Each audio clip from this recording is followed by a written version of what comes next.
ਵਾਹਿਗੁਰੂ ਜੀ ਕਾ ਖਾਲਸਾ ਵਾਹਿਗੁਰੂ ਜੀ ਕੀ ਫਤਿਹ।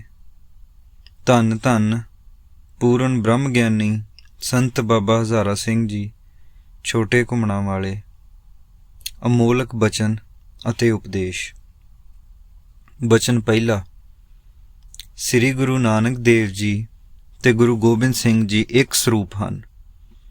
ਜਿਹੜਾ ਗੁਰੂ ਨਾਨਕ ਤੇ ਗੁਰੂ ਗੋਬਿੰਦ ਸਿੰਘ ਨੂੰ ਇੱਕ ਰੂਪ ਕਰਕੇ ਜਾਣੇਗਾ ਉਹੀ ਬਖਸ਼ਿਆ ਜਾਵੇਗਾ। ਉਹੀ ਗੁਰੂ ਦਾ ਸਿੱਖ ਹੈ। ਦੋਹਾਂ ਵਿੱਚ ਫਰਕ ਰੱਖਣ ਵਾਲਾ ਦਰਗਾਹ ਵਿੱਚ ਕਦੇ ਬਖਸ਼ਿਆ ਨਹੀਂ ਜਾਵੇਗਾ। ਬਚਨ ਦੂਜਾ। ਧਰਮੀ ਬੰਦੇ ਜਿਹੜੇ ਹੱਕ, ਸੱਚ ਤੇ ਧਰਮ ਤੇ ਖਲੋਤੇ ਹਨ, ਇਹੋ ਹੀ ਰੱਬ ਰੂਪ ਹਨ। ਰੱਬ ਦੀ ਕੋਈ ਹੱਡੀ ਪਸਲੀ, ਰੂਪ, ਰੰਗ ਆਦਿ ਕੋਈ ਨਹੀਂ। ਨਾਮ ਜਪਣ ਵਾਲੇ, ਕਿਰਤ ਕਰਨ ਵਾਲੇ ਧਰਮੀ ਬੰਦੇ ਹੀ ਰੱਬ ਰੂਪ ਹਨ। ਬਚਨ ਤੀਜਾ। ਜੋ ਇਨਸਾਨ ਖੂਨ ਪਸੀਨੇ ਦੀ ਕਮਾਈ ਨਹੀਂ ਕਰਦਾ ਉਹ ਭਗਤ ਨਹੀਂ। ਬਚਨ ਚੌਥਾ। ਗੁਰੂ ਗ੍ਰੰਥ ਸਾਹਿਬ ਤੁਹਾਡਾ ਗੁਰੂ ਹੈ। ਇਸ ਤੋਂ ਬਗੈਰ ਹੋਰ ਕਿਸੇ ਅੱਗੇ ਸਿਰ ਨਹੀਂ ਝੁਕਾਉਣਾ। ਬਚਨ ਪੰਜਵਾਂ। ਦਰਬਾਰ ਸਾਹਿਬ ਜੀ ਦੀ ਸਮੁੱਚੀ ਬਾਣੀ ਉੱਤਮ ਹੈ, ਪਰੰਤੂ ਜਪਜੀ ਸਾਹਿਬ ਸਾਰੀ ਬਾਣੀ ਦਾ ਨਿਚੋੜ ਹੈ। ਜਪਜੀ ਸਾਹਿਬ ਕੱਚੇ ਦੁੱਧ ਦੇ ਸਮਾਨ ਹੈ।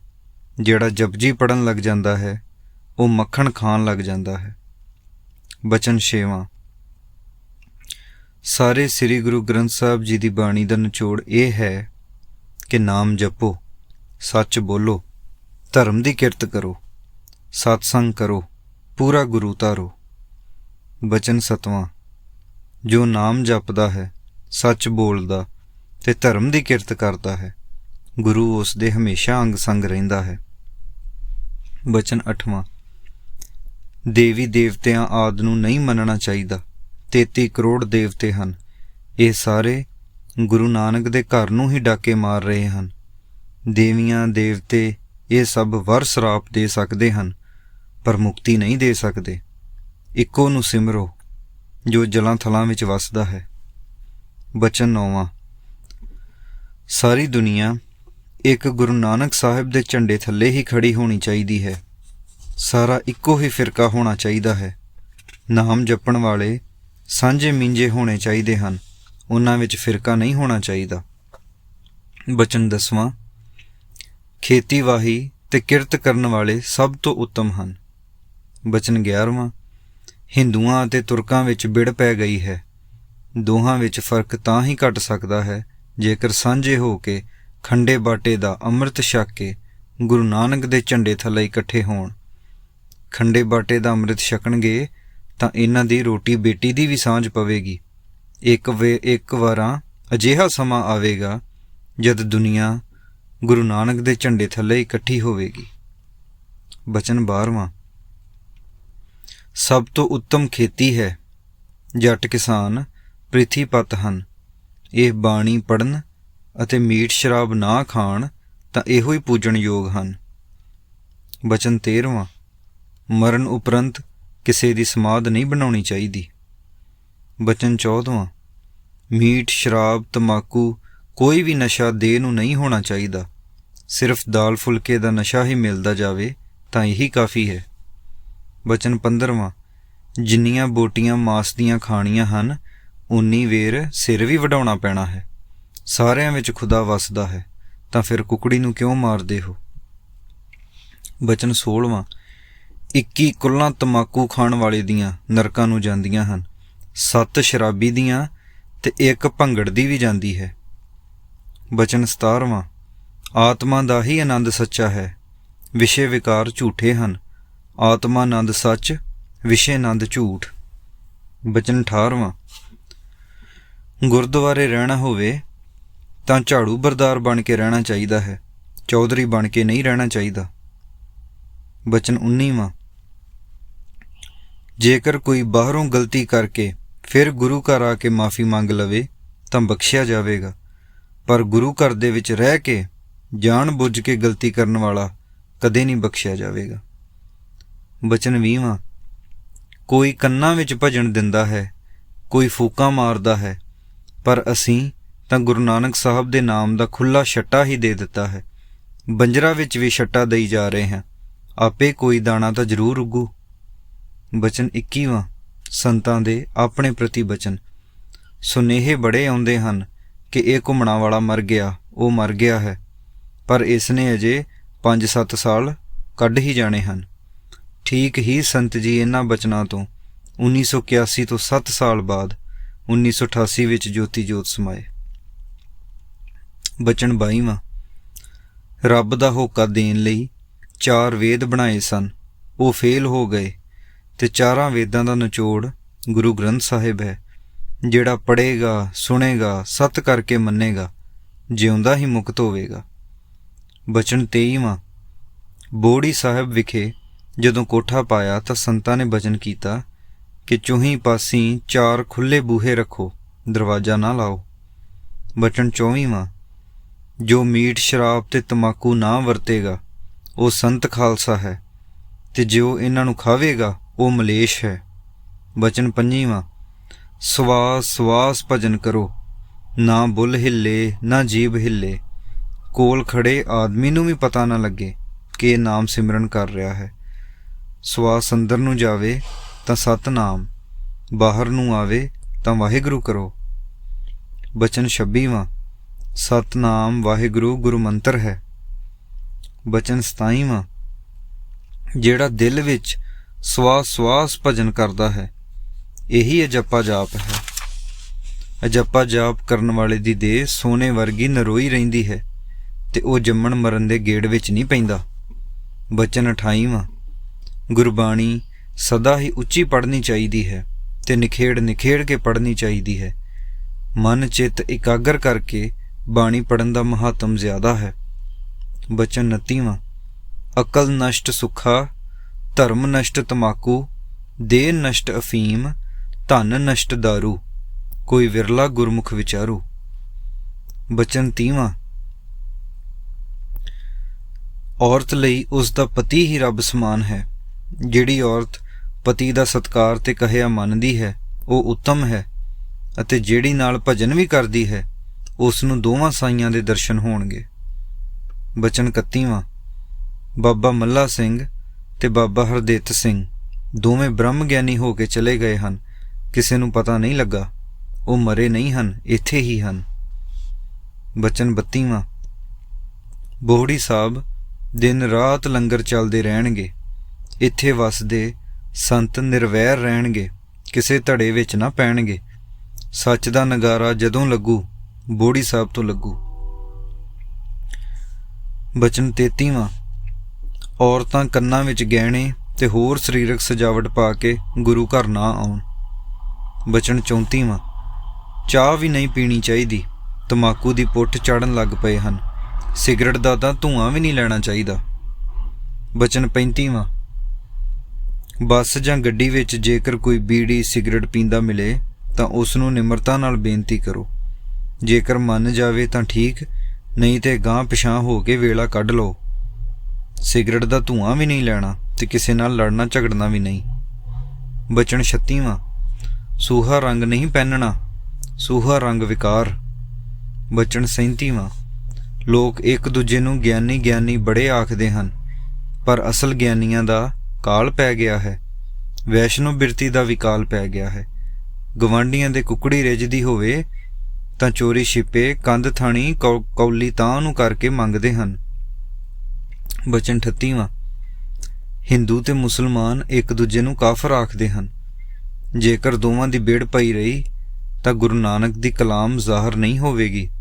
ਇਸ ਦਾ ਕੇਵਲ ਇੱਕੋ ਹੀ ਹੱਲ ਹੈ ਕਿ ਖੰਡੇ ਬਾਠੇ ਦਾ ਅੰਮ੍ਰਿਤ ਛਕਣ, ਤੇ ਫਿਰ ਇਹਨਾਂ ਦੀ ਰੋਟੀ ਬੇਟੀ ਦੀ ਸਾਂਝ ਹੋਵੇਗੀ ਤੇ ਇੱਕੋ ਫਿਰਕਾ ਹੋ ਜਾਵੇਗਾ। ਬਚਨ 39ਵਾਂ। ਜਿੱਥੇ ਗੁਰੂ ਗ੍ਰੰਥ ਸਾਹਿਬ ਦਾ ਪ੍ਰਕਾਸ਼ ਹੋਵੇ ਉੱਥੇ ਪੂਰੀ ਸਜਾਵਟ ਸੱਜ ਧੱਜ ਕੇ ਪੂਰਾ ਟੌਰ ਹੋਣਾ ਅਤ ਜ਼ਰੂਰੀ ਹੈ। ਬਚਨ 40ਵਾਂ। ਜਪਜੀ ਸਾਹਿਬ ਜ਼ਰੂਰ ਕੰਠ ਕਰਨਾ ਚਾਹੀਦਾ ਹੈ, ਤੇ ਬਾਣੀ ਜਿੰਨੀ ਵੀ ਵੱਧ ਤੋਂ ਵੱਧ ਕੰਠ ਹੋ ਸਕੇ ਕਰਨੀ ਚਾਹੀਦੀ ਹੈ। ਫਿਰ ਗੁਟਕਾ ਸਾਹਿਬ ਫੜਨ ਦੀ ਲੋੜ ਨਹੀਂ ਰਹਿੰਦੀ। ਜ਼ਬਾਨੀ ਯਾਦ ਹੋਵੇ ਤਾਂ ਤੁਰੇ ਫਿਰਦਿਆਂ ਹੀ ਪੜ੍ਹ ਲਈ ਜਾਂਦੀ ਹੈ। 5 ਬਾਣੀਆਂ ਕੰਠ ਕਰਨੀਆਂ ਹਨ। ਜਿਹੜੇ ਵੇਲੇ ਬਾਣੀ ਪੜ੍ਹੀ ਸੁਣੀ ਜਾਵੇ ਉਹੀ ਅੰਮ੍ਰਿਤ ਵੇਲਾ ਹੈ, ਪਰ ਫਿਰ ਵੀ ਸਵੇਰੇ ਅੰਮ੍ਰਿਤ ਵੇਲੇ ਉੱਠ ਕੇ ਇਸ਼ਨਾਨ ਕਰਕੇ ਗੁਰਬਾਣੀ ਪੜ੍ਹਨ ਅਤੇ ਨਾਮ ਸਿਮਰਨ ਦਾ ਨਿਤਨੇਮ ਜ਼ਰੂਰ ਕਰਨਾ ਚਾਹੀਦਾ ਹੈ। ਬਚਨ 41ਵਾਂ। ਦੁਨੀਆ ਮਲ ਭੱਕ ਖਾਣੇ ਖਾ ਖਾ ਕੇ ਨਰਕਾਂ ਨੂੰ ਤੁਰੀ ਜਾਂਦੀ ਹੈ। ਇਸ ਦਾ ਕਸੂਰ ਸਾਧਾਂ ਦੇ ਜਿੰਮੇ ਲੱਗਦਾ ਹੈ ਕਿ ਸਾਧ ਉਪਦੇਸ਼ ਨਹੀਂ ਕਰਦੇ। ਮਲ ਭੱਕ ਖਾਣੇ ਖਾਣ ਨਾਲ ਰਾਖਸ਼ਾਂ ਵਾਲੀ ਬੁੱਧੀ ਹੋ ਜਾਂਦੀ ਹੈ। ਸ਼ੁੱਧ ਸ਼ਾਕਾਹਾਰੀ ਖਾਣੇ ਖਾਣ ਨਾਲ ਬੁੱਧੀ ਦੇਵਤਿਆਂ ਵਰਗੀ ਸ਼ੁੱਧ ਹੁੰਦੀ ਹੈ। ਬਚਨ 42ਵਾਂ। ਮਲ ਭੱਕ ਖਾਣੇ ਖਾਣ ਵਾਲੇ ਦੇ ਹਿਰਦੇ ਵਿੱਚ ਗੁਰਬਾਣੀ ਆਦ ਨਹੀਂ ਕਰਦੀ, ਗੁਰਬਾਣੀ ਅਸਰ ਨਹੀਂ ਕਰਦੀ। ਬਚਨ 43ਵਾਂ। ਬਾਬਾ ਜੀ ਦਾ ਬਚਨ ਹੈ ਕਿ 2 ਦਿਨ ਰਿੜਕਣਾ ਪਾ ਛੱਡੀਦਾ ਹੈ, ਤੀਸਰੇ ਦਿਨ ਮੱਖਣ ਨਿਕਲਦਾ ਹੈ। 2 ਦਿਨ ਗੁਰਬਾਣੀ ਦਾ ਅਖੰਡ ਪਾਠ ਚੱਲਦਾ ਹੈ ਤੇ ਤੀਸਰੇ ਦਿਨ ਭੋਗ ਪੈਂਦਾ ਹੈ। ਜਿਵੇਂ ਦੁੱਧ ਰਿੜਕ ਕੇ ਮੱਖਣ ਨਿਕਲਦਾ ਹੈ, ਇਵੇਂ ਹੀ ਅਖੰਡ ਪਾਠ ਸਾਹਿਬ ਦੇ ਭੋਗ ਉਪਰੰਤ ਜੋ ਹੁਕਮਨਾਮਾ ਆਉਂਦਾ ਹੈ ਉਹ ਨਿਚੋੜ ਹੈ, ਮੱਖਣ ਹੈ। ਜਿਹੜਾ ਪੜ੍ਹੇਗਾ, ਸੁਣੇਗਾ, ਸਤ ਕਰਕੇ ਮੰਨੇਗਾ, ਮੁਕਤ ਹੋਵੇਗਾ। ਬਚਨ 44ਵਾਂ। ਇੱਕ ਵਾਰ ਸੰਤਾਂ ਨੇ ਆਪਣੇ ਸੇਵਕਾਂ ਨੂੰ ਬਚਨ ਕੀਤਾ ਕਿ ਸ੍ਰੀ ਅਖੰਡ ਪਾਠ ਸਾਹਿਬ ਦੇ ਭੋਗ ਸਮੇਂ ਸੰਗਤਾਂ ਦਾ ਵੇਖੋ ਵੇਖੀ ਇਕੱਠ ਜੋੜ ਹੋ ਜਾਂਦਾ ਹੈ ਕਿ ਜੇ ਮੈਂ ਉਹਦੇ ਨਾ ਗਿਆ ਤੇ ਉਹਨੇ ਮੇਰੇ ਘਰ ਨਹੀਂ ਆਉਣਾ। ਭਾਵੇਂ ਬਾਣੀ ਸੁਣਨ ਵਾਲੇ ਵਿਰਲੇ ਹੀ ਹੁੰਦੇ ਹਨ, ਅੱਗੋਂ ਪਿੱਛੋਂ ਇਕੱਠ ਜੋੜ ਨਹੀਂ ਹੁੰਦਾ। ਭੋਗ ਤੇ ਸਾਰੇ ਰਲ ਕੇ ਇਕੱਠੇ ਬਹਿੰਦੇ ਹਨ ਤੇ ਉੱਥੇ ਜਾ ਕੇ ਸੱਚ ਦਾ ਸੌਦਾ ਵੇਚਿਆ ਕਰੋ ਤੇ ਆਖਿਆ ਕਰੋ, ਹੋਕਾ ਦਿਆ ਕਰੋ ਕਿ ਦੁਨੀਆ ਮਲ ਭੱਕ ਖਾਣੇ ਖਾ ਖਾ ਕੇ ਨਰਕਾਂ ਨੂੰ ਤੁਰੀ ਜਾਂਦੀ ਹੈ। ਇਸ ਦਾ ਦੋਸ਼ ਸਾਧਾਂ ਫਕੀਰਾਂ ਦੇ ਜਿੰਮੇ ਲੱਗਦਾ ਹੈ ਕਿ ਉਹ ਉਪਦੇਸ਼ ਨਹੀਂ ਕਰਦੇ। ਕਲਯੁੱਗ ਵਿੱਚ ਜੀਆਂ ਦਾ ਗੁਰੂ ਗ੍ਰੰਥ ਸਾਹਿਬ ਹੈ ਤੇ ਗੁਰੂ ਗ੍ਰੰਥ ਸਾਹਿਬ ਮਲ ਭੱਕ ਖਾਣੇ, ਮੈਲੀਆਂ ਕੁਚੈਲੀਆਂ ਚੀਜ਼ਾਂ ਖਾਣ ਤੋਂ ਰੋਕਦਾ ਹੈ। ਅਖੰਡ ਪਾਠ ਦੇ ਭੋਗ ਉਪਰੰਤ ਵੈਸ਼ਨੋ ਬਿਰਤੀ ਦਾ ਹੋਕਾ ਦਿਆ ਕਰੋ।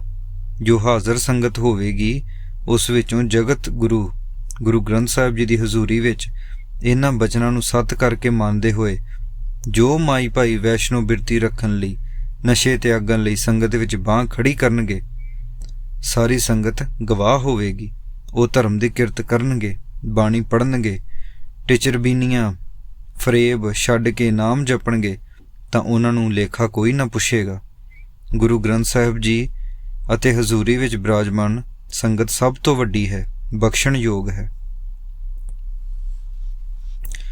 ਬਚਨ 45ਵਾਂ। ਲੇਖਾ ਕੋਏ ਨਾ ਪੁੱਛਈ ਜਾਂ ਹਰ ਬਖਸ਼ੰਦਾ। ਬਚਨ 46ਵਾਂ। ਜੋ ਸਾਧ ਬਣੀ ਬੈਠੇ ਹਨ ਉਹਨਾਂ ਨੇ ਸ਼ੈਤਾਨ ਨੂੰ ਗੁਰੂ ਧਾਰ ਲਿਆ ਹੈ। ਜਗਤ ਗੁਰੂ ਬਾਬੇ ਨਾਨਕ ਨੂੰ ਛੱਡ ਕੇ ਸ਼ੈਤਾਨ ਦੇ ਮਗਰ ਲੱਗੇ ਫਿਰਦੇ ਹਨ। ਇਹ ਸਾਧ ਮੀਟ, ਸ਼ਰਾਬ, ਗੋਸ਼ਤ ਚੋਰੀ ਛਿਪੇ ਖਾਂਦੇ ਨੇ, ਮਾਇਆ ਇਕੱਤਰ ਕਰਦੇ ਹਨ ਅਤੇ ਖੱਤੀਆਂ ਖਰੀਦ ਰਹੇ ਹਨ। ਇਹੀ ਸਾਧ ਕਾਰਾਂ ਵਿੱਚ ਚੜ੍ਹੇ ਫਿਰਦੇ ਹਨ ਤੇ ਅਮੀਰਾਂ ਸ਼ਾਹੂਕਾਰਾਂ ਦੇ ਘਰੋਂ ਰੋਟੀ ਵੀ ਖਾਂਦੇ ਫਿਰਦੇ ਹਨ। ਇਹੀ ਸਾਧ ਅਕਾਲ ਪੁਰਖ ਦੇ ਵਜ਼ੀਰ ਹਨ ਤੇ ਉਸ ਦੇ ਵਜ਼ੀਰ ਬਣ ਕੇ ਅਕਾਲ ਪੁਰਖ ਦਾ ਢਡੋਰਾ ਦੇਣ ਲਈ ਦੁਨੀਆ ਉੱਤੇ ਆਏ ਹਨ ਤੇ ਇੱਥੇ ਆ ਕੇ ਮਾਇਆ ਦੇ ਮਗਰ ਲੱਗ ਗਏ ਹਨ, ਅਸਲੇ ਨੂੰ ਭੁੱਲ ਬੈਠੇ ਹਨ। ਇਸੇ ਕਰਕੇ ਹੀ ਅਸੀਂ ਨਵੀਂ ਪਨੀਰੀ ਦੀ ਭਰਤੀ ਖੋਲ੍ਹੀ ਹੋਈ ਹੈ, ਜਿਹੜੀ ਵੈਸ਼ਨੋ ਬਿਰਤੀ ਤੇ ਜਗਤ ਗੁਰੂ ਨਾਨਕ ਸਾਹਿਬ ਦਾ ਢੰਡੋਰਾ ਦਿੰਦੀ ਹੈ। ਬਚਨ 47ਵਾਂ। ਜਿੱਥੇ ਵੀ ਗੁਰਦੁਆਰਾ ਹੈ ਉੱਥੇ ਗੁਰੂ ਗ੍ਰੰਥ ਸਾਹਿਬ ਦਾ ਪ੍ਰਕਾਸ਼ ਹੈ। ਉੱਥੇ ਜਾ ਕਰ ਜੇਕਰ ਕੋਈ ਜੀਵ ਤੌਬਾ ਕਰਦਾ ਹੈ ਤਾਂ ਉਸ ਦੀ ਹਾਜ਼ਰੀ ਹਜ਼ੂਰ ਸਾਹਿਬ ਵਿੱਚ ਲੱਗ ਜਾਂਦੀ ਹੈ। ਬਚਨ 48ਵਾਂ। ਗੁਰੂ ਘਰ ਵਾਲੇ ਪਾਸੇ ਜੇਕਰ ਕਾਲੀ ਦਾੜੀ ਵਿੱਚ ਹੀ ਲੱਗ ਜਾਵੇ ਤਾਂ ਉੱਤਮ ਹੈ। ਬੁੱਢੇ ਹੋ ਕੇ ਖੇ ਖਾ ਕੇ ਮੱਥਾ ਬਣਾ ਕੇ ਇੱਧਰ ਮੁੜੇ ਤਾਂ ਕੀ ਮੁੜੇ, ਗੋਡਿਆਂ ਤੋਂ ਹੋ ਰਹੀ ਤੇ ਨਾਮ ਜਪਣ ਲਈ। ਬੁੱਢਾ ਆਦਮੀ ਜੋ 80-90 ਦੀ ਉਮਰ ਵਿੱਚ ਹੈ, 90 ਵਰੀ ਵਾਹਿਗੁਰੂ ਆਖੇ ਤੇ ਨਵੀਂ ਪਨੀਰੀ 1 ਵਰੀ ਆਖੇ ਤਾਂ ਇੱਕ ਬਰਾਬਰ ਹੈ। ਬਚਨ 49। ਨਵੀਂ ਉਮਰ ਸ਼ੈਤਾਨੀਆਂ ਕਰਨ ਵਾਲੀ ਹੁੰਦੀ ਹੈ, ਪਰ ਗੁਰੂ ਘਰ ਵਾਲੇ ਪਾਸੇ ਮੋੜ ਪਵੇ ਤਾਂ ਵੱਤਰ ਦੀ ਫਸਲ ਬੀਜਣ ਵਾਲਾ ਕੰਮ ਹੁੰਦਾ ਹੈ। ਵੇਲੇ ਦਾ ਕੰਮ ਤੇ ਕਵੇਲੇ ਦੀਆਂ ਟੱਕਰਾਂ। ਫਸਲ ਵੀ ਵੱਤਰ ਬੀਜੀ ਹੀ ਵਧੀਆ ਉੱਗਦੀ ਹੈ। ਛੋਟੀ ਉਮਰ ਤੋਂ ਹੀ ਰੱਬ ਵਾਲੇ ਪਾਸੇ ਲੱਗ ਜਾਣਾ ਚਾਹੀਦਾ ਹੈ। ਇਹ ਨਹੀਂ ਉਡੀਕਣਾ ਚਾਹੀਦਾ ਕਿ ਬੁੱਢੇ ਹੋਵਾਂਗੇ ਤਾਂ ਵੇਖੀ ਜਾਊ। ਇਸ ਨਾ ਰਹਿਣ ਵਾਲੇ ਸਰੀਰ ਦਾ ਕੋਈ ਭਰੋਸਾ ਨਹੀਂ ਕਿ ਕਦੋਂ ਫੂਕ ਨਿਕਲ ਜਾਵੇ। ਸਵਾਸ ਸਵਾਸ ਭਜਨ ਕਰਨਾ ਚਾਹੀਦਾ ਹੈ। ਬਚਨ 50ਵਾਂ, ਜੇਕਰ ਰਾਤ ਵੀ ਜਾਗ ਆਵੇ ਤਾਂ ਵੀ ਬਹਿ ਕੇ ਭਜਨ ਕਰਨਾ ਚਾਹੀਦਾ ਹੈ। ਟੱਪਾ ਦਿਨ ਰਾਤ ਚੱਲਦਾ ਹੀ ਰਹੇ। ਬਚਨ 51, ਚਾਰੇ ਕੁੰਡਾਂ ਧਰਤੀ ਸਾਧਾ ਸੰਤਾਂ ਦੀ ਹੈ। ਅਕਾਲ ਪੁਰਖ ਨੇ ਉਹਨਾਂ ਨੂੰ ਵਜ਼ੀਰ ਬਣਾ ਕੇ ਧਰਤੀ 'ਤੇ ਭੇਜਿਆ ਹੈ। ਬਚਨ 52, ਇੱਕ ਸਿੱਖ ਨੇ ਬੇਨਤੀ ਕੀਤੀ ਕਿ ਆਪ ਨੂੰ ਲੋਕ ਬ੍ਰਹਮ ਗਿਆਨੀ ਕਿਉਂ ਆਖਦੇ ਹਨ, ਤਾਂ ਸੰਤਾਂ ਨੇ ਬਚਨ ਕੀਤਾ ਕਿ ਅਸੀਂ ਬ੍ਰਹਮ ਗਿਆਨੀਆਂ ਦੀ ਕੁਲ ਵਿੱਚੋਂ ਹਾਂ, ਇਸ ਕਰਕੇ ਸਾਡੀ ਅੱਲ ਹੀ ਬ੍ਰਹਮ ਗਿਆਨੀ ਪੈ ਗਈ ਹੈ। ਬਾਬਾ ਮੱਲਾ ਸਿੰਘ ਤੇ ਬਾਬਾ ਹਰਦਿੱਤ ਸਿੰਘ ਬ੍ਰਹਮ ਗਿਆਨੀ ਸਨ। ਬਚਨ 53, ਸੰਤ ਜੀ ਨੇ ਸੇਵਕਾਂ ਨੂੰ ਬਚਨ ਕੀਤਾ ਕਿ ਇੱਥੇ ਡੇਰੇ ਆਉਣ ਦੀ ਵੀ ਬਹੁਤੀ ਲੋੜ ਨਹੀਂ, ਭਾਵੇਂ ਦੂਰ ਰਹੋ ਪਰ ਭਜਨ ਕਰੋ, ਗੁਰਦੁਆਰੇ ਜਾਇਆ ਕਰੋ ਤੇ ਬਾਣੀ ਪੜ੍ਹਿਆ ਸੁਣਿਆ ਕਰੋ। ਬਚਨ 54, ਸ਼ਬਦ ਦੇ ਫਕੀਰ ਬਣੋ, ਭੇਖ ਦੇ ਫਕੀਰ ਨਾ ਬਣੋ। ਬਚਨ 55, ਮਨ ਦੀ ਮੱਤ ਛੱਡ ਕੇ ਗੁਰੂ ਦੀ ਮੱਤ ਧਾਰਨ ਕਰੋ। ਮਨ ਦੀ ਮੱਤ ਨਾਲ ਨਹੀਂ, ਗੁਰੂ ਦੀ ਮੱਤ ਨਾਲ ਬੰਧਨਾਂ ਤੋਂ ਛੁਟਕਾਰਾ ਮਿਲਦਾ ਹੈ। ਜਦੋਂ ਜਵਾਨੀ ਵਿੱਚ ਪੂਰੇ ਜ਼ੋਰ 'ਤੇ ਹੁੰਦਾ ਹੈ ਤਾਂ ਮਰਿਆਦਾ ਤੋੜ ਕੇ ਚੱਲਦਾ ਹੈ। ਮਰਿਆਦਾ ਨਹੀਂ ਤੋੜਨੀ ਚਾਹੀਦੀ। ਜਵਾਨੀ ਦੇ ਜ਼ੋਰ ਵਿੱਚ ਇਨਸਾਨ ਗੁਰੂ ਦੀ ਮੱਤ ਦੀ ਪਰਵਾਹ ਹੀ ਨਹੀਂ ਕਰਦਾ। ਬਚਨ 56, ਇੱਕ ਗੁਰੂ ਨਾਨਕ ਦਾ ਹੀ ਫਿਰਕਾ ਰਹਿਣਾ ਹੈ, ਗੁਰੂ ਨਾਨਕ ਦਾ ਹੀ ਝੰਡਾ ਝੂਲਣਾ ਹੈ। ਬਾਕੀ ਦੁੱਕੀ ਤਿੱਕੀ ਇਵੇਂ ਫਰਨਗੇ ਜਿਵੇਂ ਦਾਲ ਫੁੱਲੀਆਂ ਵੇਚਣ ਵਾਲੇ ਹਨ। ਬਚਨ 57, ਬੜਾ ਖੂਨ ਡੁੱਲਣਾ ਸੀ, ਦੋਹਾਂ ਦੇ ਵਿੱਚ ਆਪ ਖਲੋ ਗਿਆ। ਬਾਬਾ ਨਾਨਕ ਆਪ ਵਿੱਚ ਖਲੋ ਗਿਆ, ਲਹੂ ਨਹੀਂ ਡੁੱਲਣ ਦਿੱਤਾ। ਇਹ ਬਚਨ ਉਦੋਂ ਦੇ ਨੇ ਜਦੋਂ 1988 ਵਿੱਚ ਭਾਰਤੀ ਫੌਜ ਤੇ ਉਧਰ ਪਾਕਿਸਤਾਨੀ ਫੌਜਾਂ ਨੇ ਮੋਰਚੇ ਪੁੱਟ ਲਏ ਸਨ ਤੇ ਇੱਧਰ ਇਉਂ ਜਾਪਦਾ ਸੀ ਕਿ ਹੁਣ ਪਤਾ ਨਹੀਂ ਕੀ ਬਣੇਗਾ, ਤਾਂ ਬਾਬਾ ਜੀ ਨੇ ਇਹ ਬਚਨ ਕੀਤਾ ਸੀ। ਬਚਨ 58, ਬਚਨ ਬੋੜੀ ਸਾਹਿਬ ਬਾਰੇ। ਬੋੜੀ ਦੀਆਂ ਜੜ੍ਹਾਂ ਫਿਰ ਲੱਗ ਗਈਆਂ ਹਨ, ਪੁੰਗਰ ਗਈਆਂ ਹਨ। ਇਸ ਬੋੜ ਦੀ ਵੀ ਹੁਣ ਪੂਜਾ ਹੋਣ ਲੱਗ ਪੈਣੀ ਹੈ। ਇਹ ਥਾਂ ਤੇ ਥੜਾ ਪੂਜਨੀਕ ਹੋ ਜਾਣਾ ਹੈ। ਖਬਰੇ ਵਿਸਾਖੀ ਦਾ ਦਿਨ ਹੀ ਮੁਕਰਰ ਹੋ ਜਾਵੇ। ਇੱਥੇ ਬੜਾ ਭਾਰੀ ਮੇਲਾ ਲੱਗਿਆ ਕਰੂ। ਇਹ ਥਾਂ ਸੁੰਜਾ ਨਹੀਂ ਰਹਿਣਾ, ਇਸ ਥਾਂ ਦੀ ਮੰਨਤਾ ਹੋਏ ਕਰਨੀ ਹੈ। ਇੱਥੇ ਵਿਸਾਖੀ ਵਾਂਗੂ ਭਾਰੀ ਮੇਲਾ ਲੱਗਿਆ ਕਰੂ। ਬਚਨ 59, ਡੰਗਰਾਂ ਦਾ ਜੋਤਾ ਥੋੜ੍ਹਾ ਲਾਉਣਾ ਚਾਹੀਦਾ ਹੈ। ਬਹੁਤਾ ਜੋਤਾ ਲਾਉਂਦੇ ਹਨ ਤੇ ਫਿਰ ਬਹਿ ਜਾਂਦੇ ਹਨ। ਪਾਣੀ ਪੱਠੇ ਚਾਰ ਕੇ ਕਦੇ ਧੁੱਪੇ ਕਦੇ ਛਾਵੇਂ ਬੰਨੋ ਤੇ ਐਵੇਂ ਚੱਤੇ ਪੈਰ ਜੋਈ ਹੀ ਨਾ ਰੱਖਿਆ ਕਰੋ। ਪੈਲੀ ਵਾਹ ਕੇ ਛੱਡ ਦਿਆ ਕਰੋ। ਬਹੁਤ ਜੋਤਾ ਲਾ ਕੇ ਹੰਬ ਕੇ ਡਿੱਗ ਪੈਂਦਾ ਹੈ, ਫਿਰ ਪ੍ਰਾਣੀਆਂ ਨਾਲ ਕੁੱਟਦੇ ਹਨ। ਝਗੜਦੇ ਕਿਹਦੇ ਨਾਲ? ਉਹ ਸਾਰਿਆਂ ਵਿੱਚ ਉਹਦਾ ਹੀ ਨੂਰ ਹੈ। ਜਦੋਂ ਹੰਬ ਕੇ ਡਿੱਗ ਪਏ ਡੰਗਰ ਨੂੰ ਕੁੱਟਣਾ ਨਹੀਂ ਚਾਹੀਦਾ। ਲੰਬੜਦਾਰ ਬਣ ਕੇ ਨਹੀਂ, ਸਗੋਂ ਨਿਮਾਣੇ ਬਣ ਕੇ ਰਹਿਣਾ ਚਾਹੀਦਾ ਹੈ। ਮਾਰਦੇ ਕਿਹਨੂੰ ਹੋ? ਸਾਰੇ ਜੀਹਾਂ ਵਿੱਚ ਉਹ ਆਪ ਹੀ ਤੇ ਵੱਸਦਾ ਹੈ। ਬਚਨ 60, ਗੌਰਮੈਂਟ ਆਖਦੀ ਹੈ ਕਿ ਜ਼ਮੀਨਾਂ ਬਹੁਤ ਖੁੱਲ੍ਹੀਆਂ ਹੋ ਗਈਆਂ ਨੇ ਤੇ ਨਿਆਣੇ ਜੰਮਣੇ ਵੀ ਘੱਟ ਕਰੋ।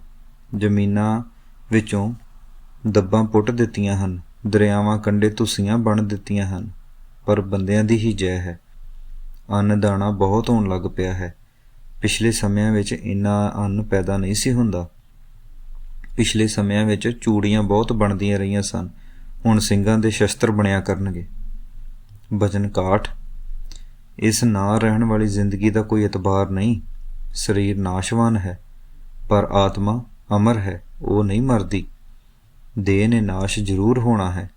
ਸਾਨੂੰ ਵੀ ਹੁਣ ਚੋਲਾ ਛੱਡ ਜਾਣਾ ਚਾਹੀਦਾ ਹੈ।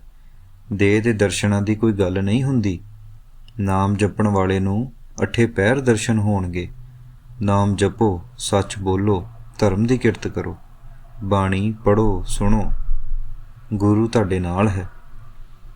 ਬਚਨ 62, ਸਭਨਾ ਦਾ ਸਾਂਝਾ ਸਭਨਾ ਦਾ ਪੀਰ ਜੀ, ਮਾਰਫਤ ਵਾਲਾ ਬਾਬਾ ਨਾਨਕ ਫਕੀਰ ਜੀ। ਬਚਨ 63, ਸਾਰੀ ਧਰਤੀ ਰਾਖਸ਼ ਹੋ ਗਈ ਹੈ, ਸਾਰਾ ਦੇਸ਼ ਤੇ ਸਾਰਾ ਰਾਜ ਹੀ ਰਾਖਸ਼ ਹੋ ਗਿਆ ਹੈ। ਗੁਰੂ ਵਾਲੀ ਮੱਤ ਵੈਸ਼ਨੋ ਬਿਰਤੀ ਜਿਵੇਂ ਪਹਾੜਾਂ ਨੂੰ ਹੀ ਚਲੀ ਗਈ ਹੈ। ਮੀਟ ਸ਼ਰਾਬ ਨਹੀਂ ਛੱਡਦੇ। 5 ਇਸ਼ਨਾਨਾਂ ਦਲਿੱਦਰੀ ਪੁਰਸ਼ ਕਰਦੇ ਹਨ। 5 ਇਸ਼ਨਾਨਾਂ ਮਹਾਂਅਗਿਆਨਾਂ, ਨਿਤ ਨਹਾਉਣ ਦਲਿੱਦਰੀ, ਨਾ ਸਿਰ ਵਿੱਚ ਪਾਣੀ ਪਾਉਣਾ, ਨਾ ਕਛਹਿਰਾ ਭਿਉਣਾ, ਤੇ ਕਹਿੰਦੇ ਹਨ ਅਸੀਂ ਇਸ਼ਨਾਨ ਕਰ ਰਹੇ ਹਾਂ। ਮਾਝਾ ਸਾਰਾ, ਮਾਲਵਾ ਅੱਧਾ, ਤੇ ਬਾਕੀ ਸਿੱਖੀ ਖਿੱਲਰਵੀਂ। ਬਚਨ 64। ਜਿਹੜਾ 5 ਬਾਣੀਆਂ ਰੋਜ਼ ਪੜ੍ਹਦਾ ਹੈ ਉਹ 5 ਪਿਆਰਿਆਂ ਵਿੱਚ ਗਿਣਿਆ ਜਾਂਦਾ ਹੈ, ਪਰ ਜਿਸ ਨੂੰ ਜਪਜੀ ਕੰਠ ਹੈ ਉਹ 5 ਵਾਰੀ ਜਪਜੀ ਹੀ ਪੜ੍ਹ ਲਵੇ, ਉੱਚੀ ਪੜ੍ਹੇ, ਤੇ ਉਹ ਵੀ 5 ਪਿਆਰਿਆਂ ਵਿੱਚ ਹੀ ਗਿਣਿਆ ਜਾਂਦਾ ਹੈ। ਬਚਨ 65। ਜਿਹੜਾ ਮਾਸ ਸ਼ਰਾਬ ਵਿੱਚੋਂ ਇੱਕ ਚੀਜ਼ ਛੱਡ ਗਿਆ ਉਹ ਅੱਧਾ ਸਿੱਖ ਹੀ ਰਿਹਾ, ਤੇ ਮਾਸ ਸ਼ਰਾਬ ਤੰਬਾਕੂ ਖਾਣ ਵਾਲੇ ਨਿਰੇ ਪਸ਼ੂ ਹਨ। ਜਿਹੜਾ ਮੀਟ ਸ਼ਰਾਬ ਛੱਡ ਗਿਆ ਉਹ ਸਾਧ ਬਣ ਗਿਆ। ਬਚਨ 66। ਲੋਹੇ ਦਾ ਸੁਹਾਗਾ 2 ਵਟੀਆਂ ਦੋਹਰਾ ਵੱਜੂ, ਕੋਈ ਨੀਵੇਂ ਥਾਂ ਤੇ ਪਈ ਵਿਰਲੀ ਢੇਮ ਹੀ ਬਚਣੀ ਹੈ। ਇਹ ਬਚਨ ਉਹਨਾਂ ਦਾ ਭਵਿੱਖ ਬਾਰੇ ਸੀ। ਬਚਨ 67। ਘੁੰਮਣਾ ਵਾਲੇ ਸਰੋਵਰ ਤੋਂ ਕੋੜਿਆਂ ਦੇ ਕੋੜ ਦੂਰ ਹੋਣਗੇ, ਸੁੱਕੇ ਹਰੇ ਹੋਣਗੇ, ਤੇ ਸਭ ਦੁੱਖ ਦੂਰ ਹੋਣਗੇ। ਬਚਨ 68। ਇੱਕ ਵਾਰੀ ਬੌੜੀ ਸਾਹਿਬ ਵਿਖੇ ਸੁੱਤੀ ਹੋਈ ਸੰਗਤ ਤੇ ਬਾਬਾ ਜੀ ਦੇ ਸੇਵਾਦਾਰਾਂ ਗੁਰਮਤਿ ਪ੍ਰੇਮੀਆਂ ਨੂੰ ਡਰਾਉਣ ਲਈ ਕੁਝ ਸ਼ਰਾਰਤੀਆਂ ਨੇ ਰਾਤ ਆ ਕੇ ਗੋਲੀ ਚਲਾ ਦਿੱਤੀ।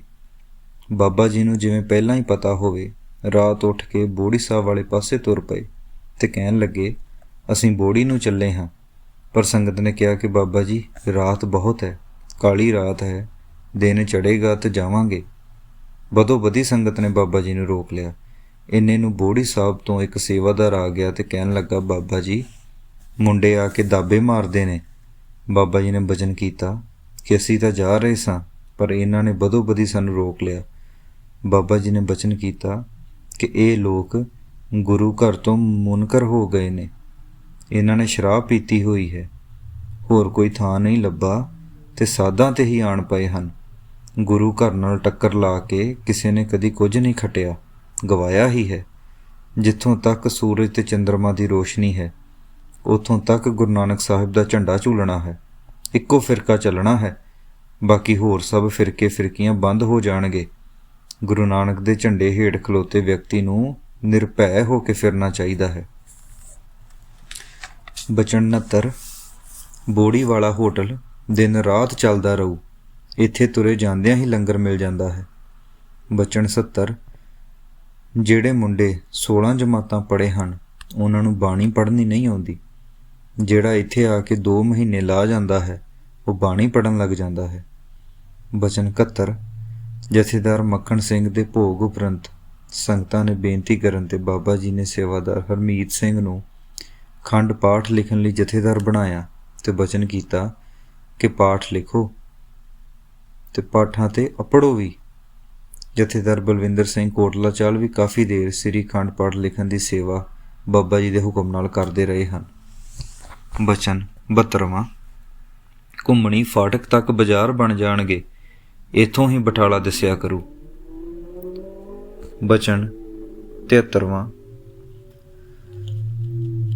ਗੁਰੂ ਮਹਾਰਾਜ ਦੇ ਹੁਕਮ ਨਾਲ ਬਾਬੇ ਨਾਨਕ ਦਾ ਡੇਰਾ ਬਣ ਰਿਹਾ ਹੈ। ਰਾਤੀ ਵੀ ਬਚਨ ਕੀਤਾ ਸੀ ਕਿ ਕਈਆਂ ਟੋਕਰੀਆਂ ਲਿਆਓ, ਬਾਬੇ ਨਾਨਕ ਦਾ ਗੁਰਦੁਆਰਾ ਹੈ। ਧੰਨ ਉਹ ਸਿੱਖ ਹਨ ਜੋ ਸੇਵਾ ਕਰ ਰਹੇ ਹਨ।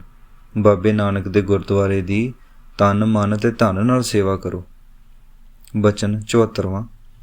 ਸਾਧ ਸੰਗਤ ਮਿਲ ਕੇ ਬਾਬੇ ਨਾਨਕ ਦਾ ਘਰ ਗੁਰਦੁਆਰਾ ਬਣਾ ਰਹੀ ਹੈ। ਇਹ ਜੋ ਸੰਗਤ ਗੁਰਦੁਆਰਾ ਬਣਾਉਣ ਲਈ ਆਈ ਹੈ ਇਹ ਗੁਰਦੁਆਰੇ ਬਣਾਉਂਦੇ ਰਹਿੰਦੇ ਹਨ ਤੇ ਬਣਾ ਕੇ ਹੀ ਜਾਣਗੇ। ਇਹ ਸੇਵਾਦਾਰ ਸੁੰਦਰ ਗੁਰਦੁਆਰਾ ਬਣਾ ਕੇ ਹੀ ਜਾਣਗੇ। ਇਹ ਸੜਕਾਂ ਵੀ ਸੋਨੇ ਦੀਆਂ ਬਣਾ ਦਿੰਦੇ ਹਨ।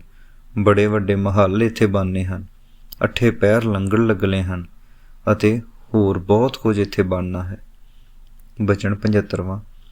ਅੰਮ੍ਰਿਤਸਰ ਹਸਪਤਾਲ ਜਾਣ ਤੋਂ ਪਹਿਲਾਂ ਸੰਤ ਜੀ ਨੇ ਬਚਨ ਕੀਤਾ ਸੀ ਕਿ ਸਾਨੂੰ ਹੁਣ ਚੋਲਾ ਛੱਡ ਜਾਣਾ ਚਾਹੀਦਾ ਹੈ ਤੇ ਠੀਕ 15 ਅਕਤੂਬਰ 1988 ਨੂੰ ਆਪ ਜੀ ਅੰਮ੍ਰਿਤਸਰ ਵਿਖੇ ਸਵੇਰੇ 9:30 ਵਜੇ ਚੋਲਾ ਛੱਡ ਗਏ। ਬਚਨ 76। ਸ੍ਰੀ ਗੁਰੂ ਗ੍ਰੰਥ ਸਾਹਿਬ ਜੀ ਦੀ ਪਵਿੱਤਰ ਬਾਣੀ 40 ਸਿਰੇ ਸੰਪੂਰਨ ਹੈ।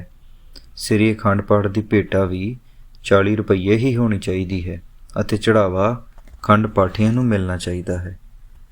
ਵਾਹਿਗੁਰੂ ਜੀ ਕਾ ਖਾਲਸਾ, ਵਾਹਿਗੁਰੂ ਜੀ ਕੀ ਫਤਿਹ।